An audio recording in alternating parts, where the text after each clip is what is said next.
BMC news live from Kochi Malayalam വാർത്തകൾ നിങ്ങൾക്കായി അവതരിപ്പിക്കുന്നത് Cochin Kalabhavan Angamaly franchise powered by heal life Thottakkattukara Nazareth villas and BMC production Angamaly. നമസ്കാരം, BMC radio Malayalam വാർത്തകളിലേക്ക് സ്വാഗതം. ഞാൻ ധനുകൃഷ്ണ. കൊച്ചി അമ്പലമുകൾ BPCLലെ LPG ബോട്ട്ലിംഗ് പ്ലാന്റിൽ ഡ്രൈവർമാർ നടത്തിയ പണിമുടക്ക് പിൻവലിച്ചു. തൃശൂർ കൊടകരയിലെ സ്വകാര്യ ഏജൻസിയിൽ ലോഡ് ഇറക്കിയതുമായി ബന്ധപ്പെട്ട കൂലി തർക്കത്തെ തുടർന്ന് ഡ്രൈവറെ മർദ്ദിച്ചതിൽ പ്രതിഷേധിച്ചായിരുന്നു സമരം. ഡ്രൈവറെ മർദ്ദിച്ച CITO കയറ്റിറക്ക് തൊഴിലാളികളെ സംഘടനകളും ഏജൻസിയിൽ നിന്നും പുറത്താക്കുമെന്നും ഇവർക്കെതിരെ നിയമ നടപടി സ്വീകരിക്കുമെന്ന ഉറപ്പിലുമാണ് ഡ്രൈവർമാർ സമരം പിൻവലിച്ചത്. BPCL മാനേജ്മെന്റ്, കരാറുകാർ, ഏജൻസി പ്രതിനിധികൾ എന്നിവർ ഡ്രൈവർമാരുടെ സംഘടനകളുമായി ചേർന്ന് നടത്തിയ ചർച്ചയിലാണ് തീരുമാനം. സമരം പിൻവലിച്ചതോടെ 7 ജില്ലകളിലേക്ക് മുടങ്ങിയ പാചകവാതക വിതരണം വീണ്ടും തുടങ്ങി. ലോഡ് ഇറക്കുന്ന സമയത്ത് ഡ്രൈവർമാരുടെ സുരക്ഷ ഉറപ്പാക്കണമെന്ന സർക്കുലർ എല്ലാ ഏജൻസികൾക്കും അയക്കാനും തീരുമാനമായി. സമരത്തെ തുടർന്ന് 7 ജില്ലകളിലേക്കുള്ള 140ഓളം LPG വിതരണം പൂർണ്ണമായി മുടങ്ങിയിരുന്നു. പ്ലാന്റിലെ 200ഓളം ഡ്രൈവർമാരാണ് ഇന്നലെ പണി മുടക്കിയത്. 8-ാം തീയതി ഉച്ചയോടെയാണ് ഡ്രൈവർ ശ്രീകുമാറിന് കൊടകര ശ്രീമോൻ ഏജൻസിയിൽ നിന്ന് മർദ്ദനമേറ്റത്. ലോഡ് ഇറക്കാൻ കരാർ പ്രകാരമുള്ള തുകയേക്കാൾ 20 രൂപ കൂടുതൽ ആവശ്യപ്പെട്ടാണ് തർക്കം തുടങ്ങിയത്. തുടർന്ന് 2 കയറ്റിറക്ക് തൊഴിലാളികൾ ചേർന്ന് ശ്രീകുമാറിനെ മർദ്ദിക്കുകയായിരുന്നു. മർദ്ദിക്കുന്നത് തടയാൻ സ്വകാര്യ ഏജൻസിയിലെ ജീവനക്കാരൻ ശ്രമിക്കുന്നുണ്ടെങ്കിലും അടിയേറ്റ് ശ്രീകുമാർ താഴെ വീഴുകയായിരുന്നു.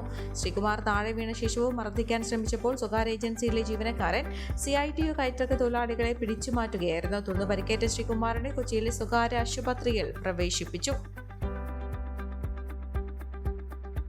വൈറ്റ്ല ചക്കരപ്പറമ്പിൽ KSRTC ബസ്സും ബൈക്കും കൂട്ടിയിടിച്ച അപകടത്തിൽ 2 യുവാക്കൾക്ക് ദാരുണാന്ത്യം. KSRTC ബസ്സുകൾക്കിടയിൽ ബൈക്ക് കുടുങ്ങിയാണ് അപകടമുണ്ടായത്. മരിച്ചത് ബൈക്ക് യാത്രികരായ 2 പേരാണ്. നിർത്തിയിട്ടിരിക്കുന്ന KSRTC ബസ്സിനെ ബൈക്കിൽ വരികയായിരുന്ന യുവാക്കൾ മറികടക്കാൻ ശ്രമിക്കുന്നതിനിടെയായിരുന്നു അപകടമുണ്ടായത്.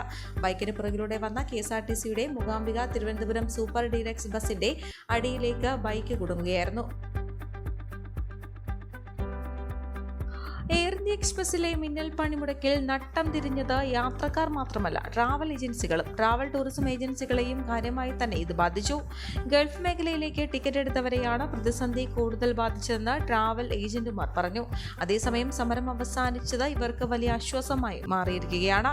പിരിച്ചുവിട്ട 25 ജീവനക്കാരെ തിരിച്ചെടുക്കാമെന്ന വിമാന കമ്പനി അധികൃതരുടെ ഉറപ്പിൽ സമരം അവസാനിപ്പിക്കാൻ തയ്യാറാണെന്ന് എയർ ഇന്ത്യ എക്സ്പ്രസ് ജീവനക്കാരുടെ യൂണിയൻ അറിയിച്ചു. ആരോഗ്യ കാരണങ്ങൾ ചൂണ്ടിക്കാണിച്ച് അവധിയെടുത്ത ജീവനക്കാരെ എത്രയും പെട്ടെന്ന് ജോലിയിൽ തിരിച്ചെടുക്കുമെന്നും കമ്പനി ഉറപ്പു നൽകി. അതേസമയം ലേബർ കമ്മീഷണറുടെ ഓഫീസാണ് ഇക്കാര്യത്തിൽ ഒത്തുതീർപ്പായ കാര്യം അറിയിച്ചത്. പ്രതിസന്ധിയിലെ തുടർന്ന് നേരത്തെ 170-ലേറെ സർവീസുകളായിരുന്നു റദ്ദാക്കിയിരുന്നത്. എയർ ഇന്ത്യ എംപ്ലോയീസ് യൂണിയൻ പ്രതിനിധികളും കമ്പനി അധികൃതരും പങ്കെടുത്ത ചർച്ച ലേബർ കമ്മീഷണർ ഓഫീസിൽ വെച്ചാണ് നടന്നത്. കോവിഡാനന്തര കാലഘട്ടത്തിൽ ജീവിതശൈലി രോഗങ്ങളുള്ളവർക്ക് സന്തുലിതമായ ആരോഗ്യ പരിപാലനത്തിന് ആലുവക്കടുത്ത് തോട്ടക്കാട്ടുകര ജംഗ്ഷനിൽ ഹീൽ ലൈഫ് തുറന്ന പ്രവർത്തനം ആരംഭിച്ചിരിക്കുന്നു. ഫിസിയോതെറാപ്പി, സൈക്കോളജി, ആയുർവേദ ചികിത്സകൾക്കായി 8089011772 ബന്ധപ്പെടാവുന്നതാണ്. രാസലഹരിയാണ് മാനവരാശി നേരിടുന്ന ഏറ്റവും വലിയ ഭീഷണിയെന്ന Kochi city police commissioner S. Shyamsundar. Info പാർക്കും കൊച്ചി സിറ്റി പോലീസും സംയുക്തമായി സംഘടിപ്പിച്ച ലഹരി വിരുദ്ധ ബോധവൽക്കരണ പരിപാടിയിൽ സംസാരിക്കുകയായിരുന്നു അദ്ദേഹം. വിതരണ ശൃംഖല തടസ്സപ്പെടുത്താനുള്ള പ്രയത്നങ്ങൾ ഒരു പരിധിവരെ മാത്രമേ ഫലം കാണുന്നുള്ളൂവെന്നും ബോധവൽക്കരണമാണ് ഫലപ്രദമായ മാർഗമെന്നും കമ്മീഷണർ പറഞ്ഞു. ഇൻഫോ പാർക്കിലെ വിവിധ IT കമ്പനികളിൽ നിന്നായി 150ഓളം ജീവനക്കാരും മേധാവികളും പരിപാടിയിൽ പങ്കെടുത്തു. Thrikkakara assistant commissioner CR Santhosh Kumar, SHO Anilkumar, info park administration manager Reji K. Thomas, Geojit executive director A. Balakrishnan തുടങ്ങിയവർ പങ്കെടുത്തു.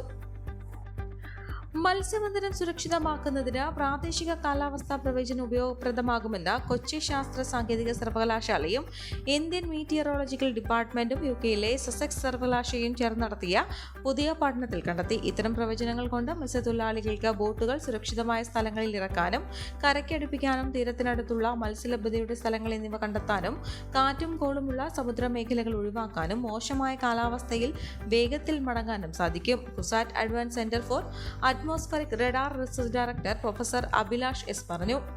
IMD-യിലെ സീനിയർ ശാസ്ത്രജ്ഞനായ ഡോക്ടർ VK ACAR ഗവേഷകൻ ഡോക്ടർ M സാരംഗ്, സസെക്സ് കാലാവസ്ഥാ ഗവേഷകൻ doctor Netsanet Alaberu, Sussex visiting research ഫെലോയും Christ university Bengaluru life science വകുപ്പിലെ ഫാക്കൽറ്റിയുമായ പ്രൊഫസർ മാക്സ് മാർട്ടിൻ എന്നിവരാണ് പഠനത്തിൽ ഭാഗമായ മറ്റുള്ളവർ. തിരുവനന്തപുരത്തിന്റെ തീരപ്രദേശങ്ങളിൽ 2016-നും 2021-നും ഇടയിൽ ഏകദേശം 50,000-ഓളം മത്സ്യത്തൊഴിലാളികൾ 145 മത്സ്യത്തൊഴിലാളികളുടെ മരണത്തിന് സാക്ഷ്യം വഹിച്ചിട്ടുണ്ട്. വീടുകളിൽ നിന്ന് സാനിറ്ററി നാപ്കിനുകൾ, മുതിർന്നവരുടെ ഡയപ്പറുകൾ തുടങ്ങിയ സാനിറ്ററി മാലിന്യം ശേഖരിക്കുന്നതിന് കൊച്ചി കോർപ്പറേഷൻ അധിക ഫീസ് ഈടാക്കുന്നതിൽ ഞെട്ടൽ രേഖപ്പെടുത്തി സുപ്രീം കോടതി. കൊച്ചി കോർപ്പറേഷനെ മുൻനിർത്തി ഇന്ത്യയിലെ പല സംസ്ഥാനങ്ങളും വീടുകളിൽ നിന്ന് സാനിറ്ററി മാലിന്യം ശേഖരിക്കാൻ വിസമ്മതിക്കുന്നുവെന്നും അതുവഴി സ്ത്രീകൾ, കുട്ടികൾ, രോഗികൾ, പ്രായമായവർ എന്നിവരോട് വിവേചനം കാണിക്കുന്നെന്നും ആരോപിച്ച് അഭിഭാഷക ഇന്ദു വർമ്മ സമർപ്പിച്ച പൊതുതാൽപര്യ ഹർജിയിലാണ് കോടതിയുടെ നടപടി. ഖരമാലിന്യത്തിനൊപ്പം നൽകുന്ന സാനിറ്ററി മാലിന്യത്തിന് എന്തിനാണ് പ്രത്യേകം ഫീസ് ഈടാക്കുന്നത്? ജസ്റ്റിസുമാരായ സൂര്യകാന്ത്, KV വിശ്വനാഥൻ എന്നിവരടങ്ങിയ ബെഞ്ച് വാക്കാൽ ആരാഞ്ഞു. സ്കൂളുകളിൽ സാനിറ്ററി ഉൽപ്പന്നങ്ങൾ സൗജന്യമായി നൽകുന്നത് പ്രോത്സാഹിപ്പിക്കുമ്പോൾ അവ ഉപയോഗശേഷം സംസ്കരിക്കുന്നതിന് അധിക തുക നൽകണമെന്നത് പരസ്പര വിരുദ്ധമാണെന്നും ബെഞ്ച് നിരീക്ഷിച്ചു. വിഷയത്തിൽ വിശദീകരണം തേടിയ കോടതി സത്യവാങ്മൂലം സമർപ്പിക്കാൻ 6 ആഴ്ചത്തെ സമയം സംസ്ഥാന സർക്കാരിനും കോർപ്പറേഷനും അനുവദിച്ചു. ഖരമാലിന്യ സംസ്കരണ ചട്ടം 2016 പ്രകാരം വീടുതോറും മാലിന്യം ശേഖരിക്കുന്നതിനുള്ള ഉപയോക്തൃ ഫീസിൽ സാനിറ്ററി മാലിന്യത്തിന് സംസ്കരണ ഫീസും കേരള സംസ്ഥാനം ചുമത്തിയിട്ടുണ്ടെന്നിരിക്കെ എന്തിനാണ് അധിക ഫീസെന്നാണ് ഹർജിക്കാരുടെ വാദം. ഒപ്പം കോർപ്പറേഷനുമായി ബന്ധമില്ലാത്ത മൂന്നാമതൊരാൾ മാലിന്യ ശേഖരണത്തിനെത്തുന്നത് സ്റ്റേ ചെയ്യണമെന്നും ഹർജിക്കാർ കോടതിയെ അറിയിച്ചു. എന്നാൽ നിയമാനുസൃതമായ ഉപയോക്തൃ ഫീസാണ് ഈടാക്കുന്നതെന്നാണ് കേരളത്തിന്റെ അഭിഭാഷകന്റെ മറുപടി.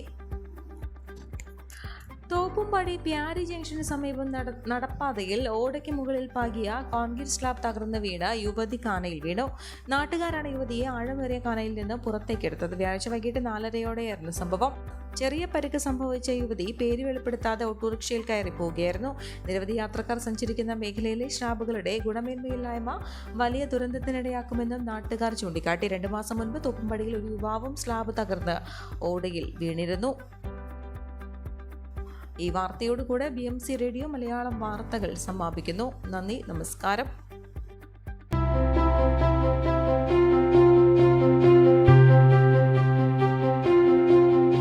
അങ്കമാലി പ്രദേശത്തെ കലാവിദ്യാർത്ഥികൾക്ക് സുവർണ അവസരം. ലോക പ്രശസ്ത കലാവിദ്യാലയമായ കൊച്ചിൻ കലാഭവന്റെ അങ്കമാലി ഫ്രാഞ്ചൈസി കരയാമ്പറമ്പിനടുത്ത് എളവൂർ കവലയിലുള്ള സ്പ്രിംഗ്ഫീൽഡ് കെട്ടിടത്തിൽ പ്രവർത്തനം ആരംഭിച്ചിരിക്കുന്നു. Classical dance, cinematic dance, Carnatic music, Zumba dance എന്നീ വിഷയങ്ങളിൽ പ്രഗത്ഭരായ അധ്യാപകർ ക്ലാസുകൾ നയിക്കുന്നു. കൂടുതൽ വിവരങ്ങൾക്ക് ബന്ധപ്പെടുക 9995208614.